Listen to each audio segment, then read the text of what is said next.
Silent Hill, Dead Space, Soma, Dino Crisis, Until Dawn, Outlast, Dying Light, The Evil Within, and so on and so forth are just some of the many different entries in the survival horror genre. A subgenre that really is not that expansive and really doesn't have that much to offer gaming as a whole.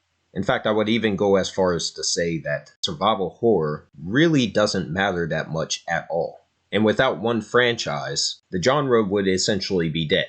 Without Resident Evil, survival horror really is a dead genre. No pun intended. But the question remains as to why. Because that's a very subjective statement, that without Resident Evil, survival horror is basically irrelevant. Well, there's one major reason as to why this is. And it's the same reason that I brought up with one of my older retrospectives. But I will be revisiting that point in this video from a more expanded perspective. With the release of the original Resident Evil back in 1996 on the Sony PlayStation, the genre of survival horror was really born from there. And in the years since, the genre has expanded exponentially. And this is due to a lot of the games that I also mentioned earlier in the video. But no other franchise has really lasted or withstood the test of time in the same way that Resident Evil has in this particular genre.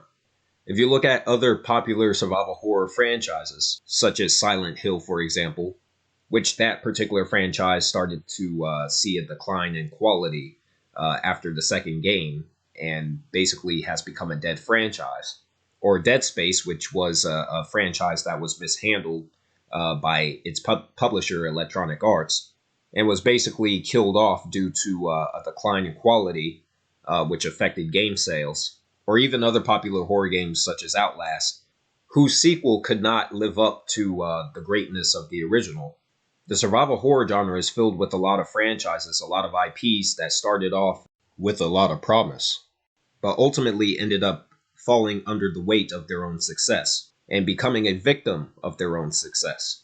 And this even happened with Resident Evil itself, which by the sixth mainline entry took a rather ill-advised approach and emphasized action elements into what's supposed to be a horror game. But Capcom as a company has proven that they are willing to not only accept criticism, but actually listen to criticism and use harsh criticism to improve their overall products. And ultimately, that is what has allowed Resident Evil to exist in the modern day and thrive for as long as it has in the gaming industry. But the truth to the success of Resident Evil really lies within its audience, its target audience, who the games are actually developed for. And this is what sets Resident Evil apart from all of the other major survival horror games, most of which usually focus on one specific target audience, and that's the hardcore audience or the core audience of a particular IP. So back when I made my retrospective for Alien Isolation, I stated the reason that game flopped, or one of the major reasons that game flopped, and why it didn't sell very well, and why it's highly unlikely that there will ever be a sequel made for it, is because Alien Isolation, aside from the various mistakes that the game developers made regarding the gameplay elements, is a game that does not accommodate a wide audience. And because Alien Isolation doesn't accommodate a wide audience, as great as many felt the game was, it really failed to meet expectations to a more casual gaming audience. And even a number of prominent gaming journalists also felt that that game did not live up to the standards that it should have. And that's really the reason why. Which leads me back into my main point. Resident Evil, unlike games such as Alien Isolation or Silent Hill or even Dead Space, the Resident Evil games, the series as a whole, has managed to find a wider audience outside of the hardcore gaming crowd. And this is what has led to mass media potential. Resident Evil already has had one major film franchise, along with a handful of canon-related animated films, and a new live-action reboot that's already in the works, slated for release later this year. Resident Evil also has merchandising appeal as well, from Funko Pop figures to your standard action figures to a various assortment of statues and the like, so on and so forth. What this means is that Resident Evil has gone far beyond what normally is capable for any IP that's within the survival horror genre. There's something about Resident Evil that has a casual appeal. But what is it about Resident Evil that attracts a casual audience? It can be stated and argued that there's a lot of different elements within the franchise that attracts casual gamers to Resident Evil. But ultimately, in my humble opinion, the reason Resident Evil has remained as popular as it has and has thrived for over 20 years and shall continue to do so is because the games have remained, for the most part, consistent. There's a certain level of consistency between all of the major games in the franchise. Now, there are some major exceptions. Resident Evil 6 would be one of them. The same goes for some of the failed multiplayer games within the franchise. But for the most part, all of the games reuse the same gameplay tropes. And this is what has led Resident Evil to retain its fan base. It's a franchise that's managed to keep older fans happy, for the most part, with few exceptions, as well as bring in a new audience through experimentation and a willingness to change without going overboard. And this is where other survival horror franchises have really failed.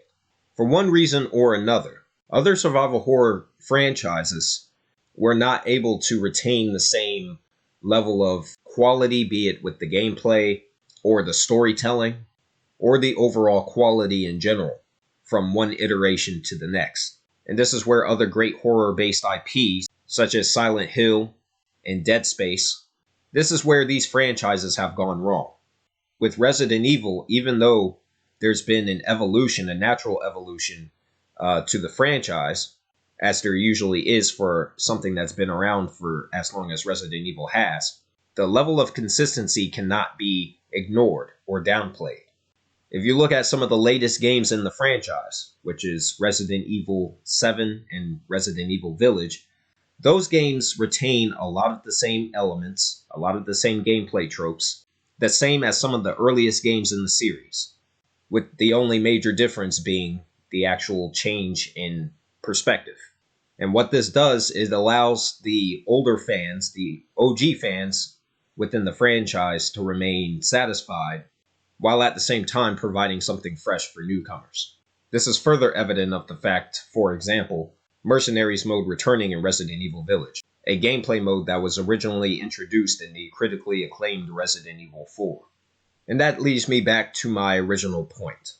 Survival horror can't survive without Resident Evil, in my humble opinion, not because Resident Evil is the franchise that originally created the genre, not because of how old Resident Evil is as a franchise, not because of how popular Resident Evil is as an IP, but simply because Resident Evil has managed to withstand the test of time, for the reasons that I already mentioned.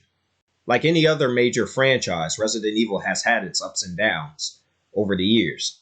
There's been great games within the series, there's been bad games within the series. But despite all this, Resident Evil has managed to withstand the test of time, whereas other major horror-based gaming IPs have failed to do the same. Not to mention the fact that a lot of those same IPs have taken a lot of their core ideas, their core concepts from Resident Evil, with very few actually stepping outside the box wide enough to really make the genre into something of their own. Therefore, Resident Evil's influence on the survival horror genre and the gaming world as a whole cannot be understated. Going back to one of my original statements from my Alien Isolation retrospective, this is why, as long as Resident Evil exists, survival horror will thrive as a genre, even if it doesn't have any direct competition. Now, I've said it before and I'll say it once again. Resident Evil is survival horror. The day that Resident Evil dies is the day that survival horror dies. This genre is very different in comparison to other video game genres, in that other video game genres have a multitude of different IPs that have made industry-wide influences in their respective genres. Whereas in survival horror, the influences that exist within survival horror really come from one major franchise, and that franchise is Resident Evil. Resident Evil is the most important IP in survival horror. And Without it, it's very much debatable whether or not survival horror can truly survive as a genre. And I fully believe that without Resident Evil, survival horror can't and would not survive as a genre. As long as this franchise retains its consistency and keeps the older fans happy, but at the same time introduces enough new ideas that don't betray what the series is known for and what it's good at doing, then survival horror will remain relevant to the gaming industry at large.